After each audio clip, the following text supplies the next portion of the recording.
And it's just about started.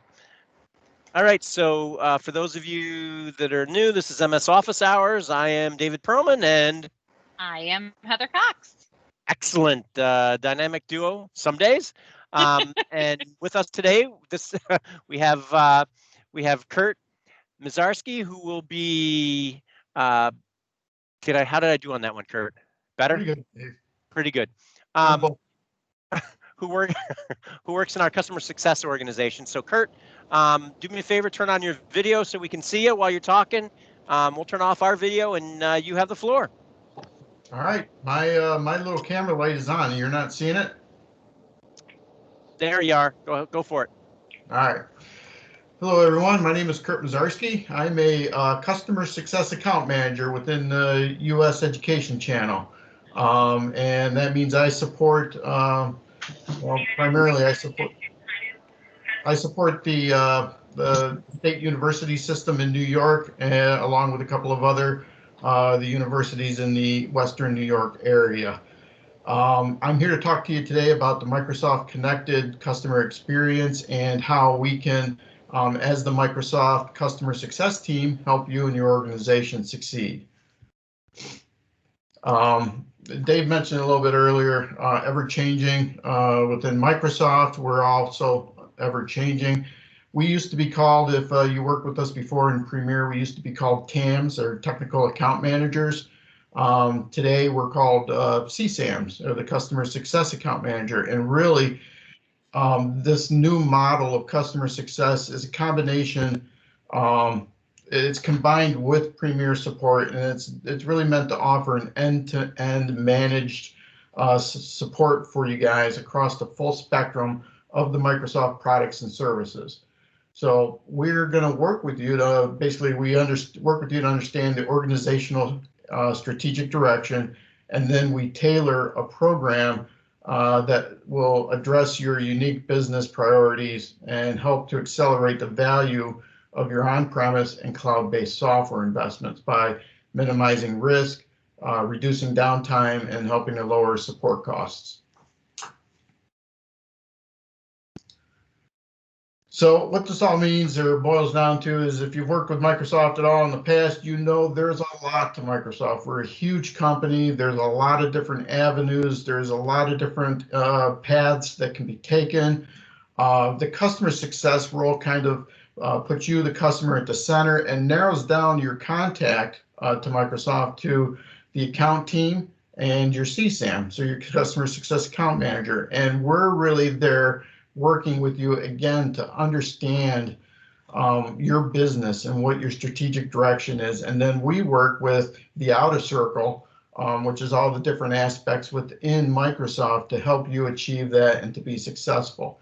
So we're really, we're keyed into the larger part of Microsoft, helping to accelerate the business outcomes and your business transformations. And, you know, as a TAM, we were always talked about, we were your trusted advisor. And that remains the case as a customer success account manager. It just, we're more tied into the account team and all the other pieces now within the greater Microsoft to help achieve this.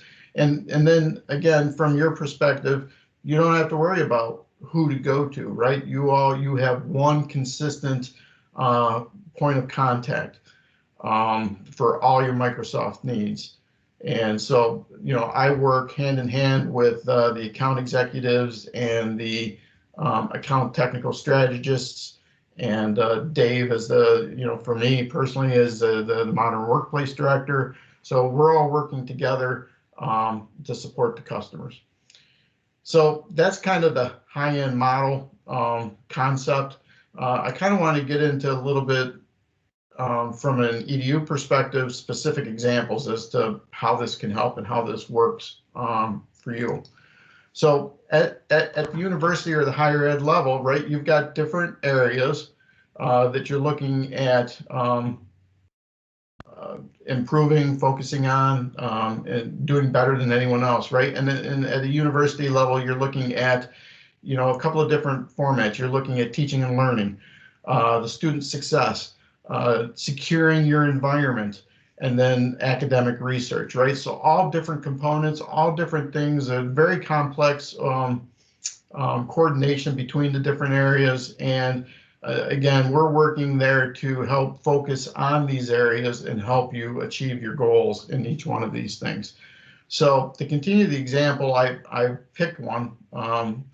In today's pandemic, one of the, well, there's all of those areas are important, but one of the ones that a lot of my customers are focusing on is teaching and learning, remote instruction, right? All of the students have now, for the most part, have been sent home. So we've had a lot of changes very fast on how to deliver remote instruction. How do we do it consistent? How do we do it well? And how do we do it safe from a secure environment?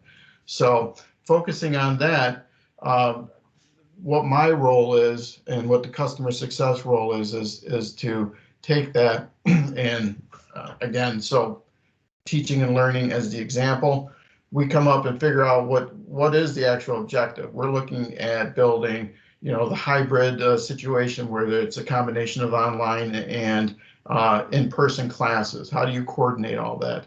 How do you do large lectures and conduct them online while at the same time holding smaller classes of breakouts? Again, combining that online and in person, it's a totally new model, right? There's a delivery of mixed instructions based on the faculty needs and accommodations, as well as governmental regulations. So all of that's mixed in together with this new teaching and learning, and it's something that we've all had to do very quickly. So, part of my role is to look at that and come up with a plan on how to help you guys achieve that. So I'm looking at things like the connectivity piece of it, educational piece of it, and education meaning training your IT staff, faculty advisors, and in some cases even the students. And then as well as the tools. What are the tools that are getting implemented to help make this success? So again, this is going back to just an overall strategic direction of working on teaching and learning and improving the remote collaboration.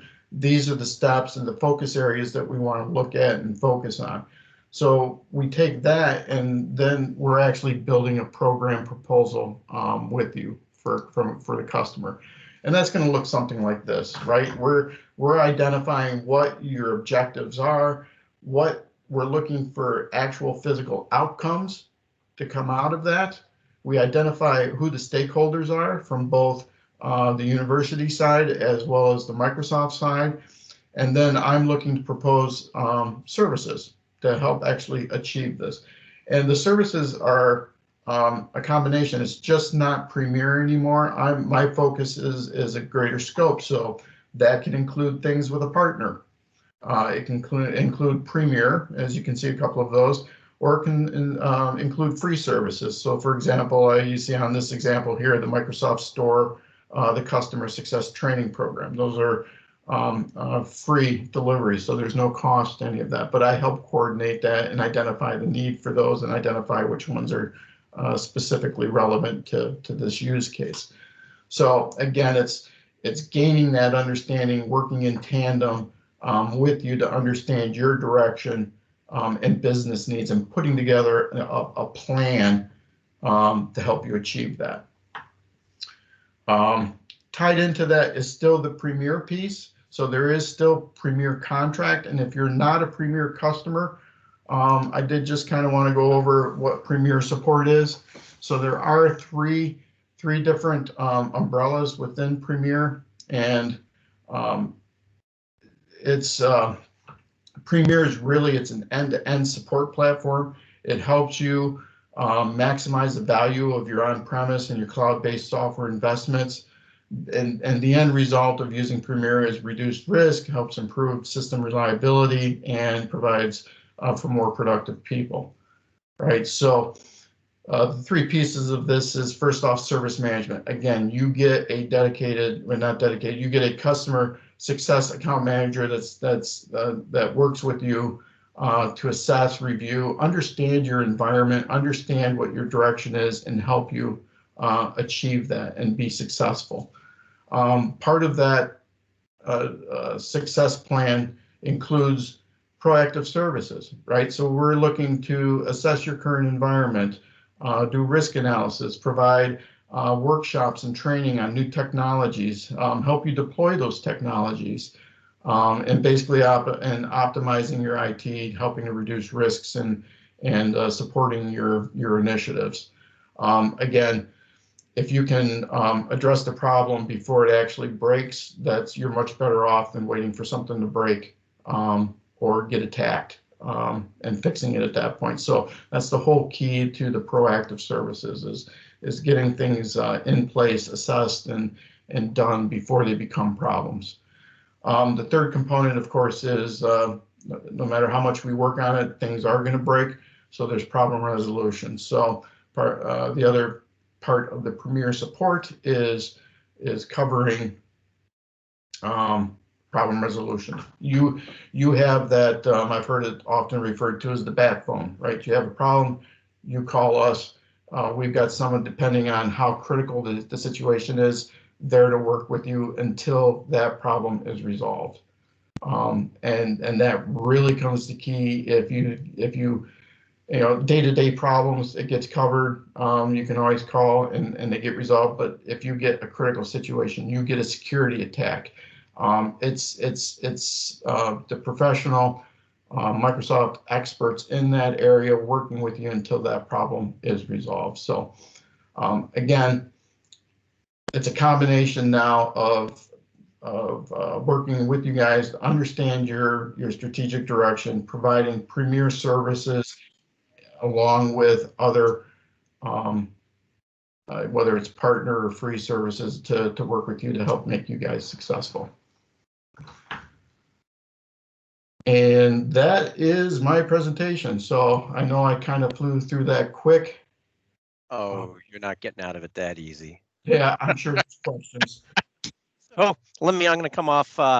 And so, Curt, can you compare and contrast what the customer success organization used to look like and what you were doing, let's say 18 months ago versus where you're focusing today? And I know you showed some graphics and you showed some pictures, but I just really want to make this real. Let's take a customer, right? We have a customer that's going through a large migration.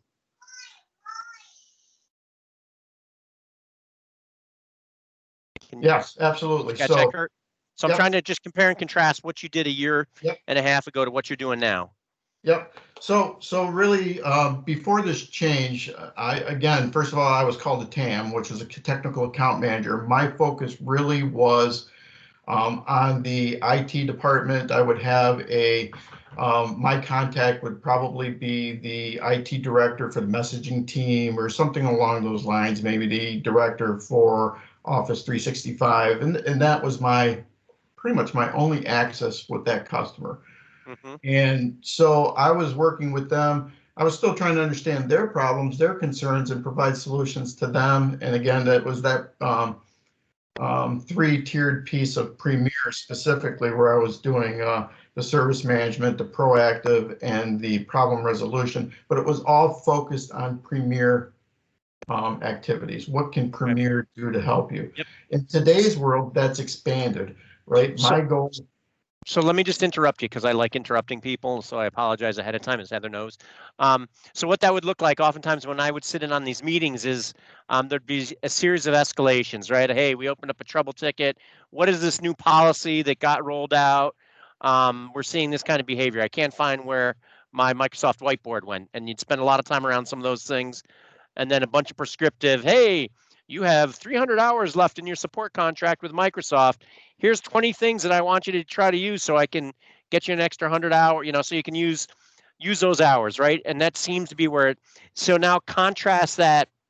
And again, just give me an example of what that looks like now. What is that does that conversation even take place the same way anymore? Right. So, thanks for the sub, Dave. So in today's new world, really we're trying to step back away from the problem resolution. So having just discussions on problem fixes. Part of the change in the models we're bringing on board, they're called incident managers. So the incident managers for Premier Customer is going to focus just on answering those questions. I need help escalating a ticket. I need help resolving this type of question. That gives me more time to work with the customer from a proactive resolution. And I'm also, so no longer are my conversations based on you have X number of hours. What do you want to do to fix those hours? My conversation is now, what's your business problem? What can I do to help you address that? And it's going to be a combination of not only Premier services that can do that, but it might be working with a vendor or a partner to help deliver a service. It might be pulling in Microsoft consulting services. It might be offering free services like from the Microsoft store. It's all of those. It's an all-up overview of everything that we can do to help you. It's not totally focused on Premier. It's not focused on just the number of hours in your bucket any longer. And that's why for those people that are on the call that are actually my customers, you've all heard me say this, I want to know what your strategic direction is. I want to know what your business problems are. I want to build that program for you. It's not tied to a specific bucket of hours. It's no longer tied to a specific contract. This is the vision more for your university, and how can I help you achieve that? Excellent. And so I know, I know one of our, actually two of our other lovely co-hosts, both Deb and Steve, may have worked with you in a professional capacity. So I'm wondering if Deb or Steve, if you want to talk about, I see Steve as Curt's customer. What is he saying is quite accurate. We love Curt. Well, anytime that you get to deal with Curt or Ert or Yurt, it's always a positive thing. But maybe, I don't know, Deb or Steve, do you want to come off real quick and just kind of say what that changes look like for you folks, just in terms of your interactions? Because I think it's changed a little bit, that dynamic. And again, this is not prepared, so just if you don't want to, that's okay. Steve? Hey, Steve and Deb, both of you. Look at this. I was waiting for Deb to say something, so I'm going to hang back for a second because, Dave, I love to talk. So I'm going to be quiet for a sec and let my friend Deb say something. And I like to talk any less than you do, Steve. So the thing I think that has been really cool for us is that, the conversations we have with Curt are more based around, what are we trying to do strategically, proactively? Where are we today? Where do we want to be? And what are the things that we can do in the middle to get us there? So I think, we don't focus a whole lot on, problem resolution. If we have to escalate something, I'll copy Curt in saying, listen, I'm escalating this, or, we need some help. But that's like that much of what we do with Curt today. What we do with Curt, like we're looking at Intune stuff, we're looking at Power BI stuff, we're looking at, how we're going to integrate some of the tools that we already own into parts of our business, and across the board strategically. And I hate to overuse that word, but I really feel like, we're trying to be more intentional about what we're doing, and trying to do it across a wide range of places so that impact can be significant. Great. Thank you, Deb. Thank you. Wow, that was speaking and with the camera on. Hey, I can do two things at a time. I can almost walk and chew gum. Oh, the places we'll go. It sounds like, Deb's background is kind of like mine here. Like she's almost got the same vibe back there with the colors. I'm loving it, Deb. Her background stays that background all the time. I've seen it a lot. It's my dining room. I mean, and there's a lot of Transformers or something behind you. Is that? That's my Lego shelf. So that's Lego. Got the There you go. Oh, you guys are killing me. Killing me. So too. Love that. I'm gonna have to check on that Lego hobby of yours, Deb. I didn't realize that. Steve, and have you experienced similar things in terms of the change in Premier? And the thing is, with the change that the organization went through, Curt's organization happened around the same time as COVID hit. So, I know many times Curt would ask us those questions that he was just talking about, right? What are your long-term goals? What are your this? What are your that? And I know personally, I was hanging my head in shame because, he was asking all the right questions, and I just felt like, I was trying to keep my head above water. But, it still is, and, was then too, great having Curt as a partner. We really, and again, I know we're talking about, his organization, but, he obviously represents very well. And I'm happy that, the change has been made and I can, pick up the phone and call him. All right. Well, hey, thank you very much, both Deb and Steve, for that impromptu kind of validation. Any other questions in terms of from the community in terms of kind of what the customer success org can do? And, again, it's not a free service, unfortunately. So, it varies. I'm not even going to get into pricing because Curt's invaluable as far as I'm concerned. But, I know many of our larger customers or consortia do have, customer success orgs. If they're interested, Curt, can they reach out to you? If you want to put your email in there, maybe, and you can dish them off to the right person that might be able to assist them in necessarily understanding what that does. And again, this is, that's kind of our I'll say our premier. Well, it used to be premier, but that's definitely our top of the shelf stuff. And there's a whole bunch of other things, both proactive and reactive, that we do. And really, what I love is the customers that I have large transformational projects going on. I almost can't do them without having our customer success org engaged. I don't have the bandwidth to be a project manager. I don't have the bandwidth to be a project director anymore. Did that, done that. I still have a day job. So, there's actually 2 customers right now that I'm saying, I have a day job besides helping you do project plans, right? That's not really my job anymore, although I'm sure Heather and I both get involved in that. So, again, if you have any questions, feel free. We have a couple of minutes left here. So if we want to, Chip, if you want to highlight, please. It wasn't Chip. Who was that? Andy? Andy. So I'm going to stop recording here. And then, Andy, if you want to explain your shirt exchange thing you have going up here, I think that would be highly impactful, especially for those that would like to participate. So, Curt, thank you so much. Really appreciate it. And we will hang out here for one more second while we have our friend Andy talk about his chili and